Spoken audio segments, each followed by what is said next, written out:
কলকাতা থেকে 15,000 কিলোমিটার দূরে ব্রাজিলের রিও ডে জেনিরো শহরে কবিগুরুর নামে একটি স্কুল আছে। ব্রাজিলের বিখ্যাত কোপাকাবানা বিচ থেকে মাত্র আধা ঘন্টার পথ পেরোলেই পাবেন সেই স্কুল, এসকোলা মিউনিসিপাল টেগোর। কি ভাবছেন, ব্রাজিলে কি করে কবিগুরু স্কুল হলো?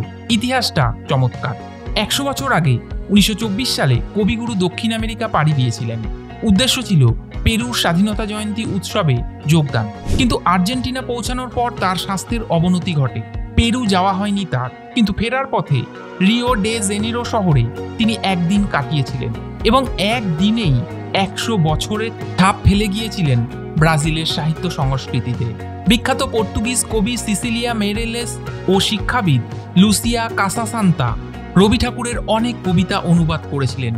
এভাবেই আমাদের রবি ঠাকুরের ফিলোসফি অনুসরণ করে 1963 সালে তৈরি হয়েছিল এসকোলা মিউনিসিপাল টেগোর, যা আজও ব্রাজিলের শিশুদের গড়ে তুলছে রবীন্দ্র আদর্শে।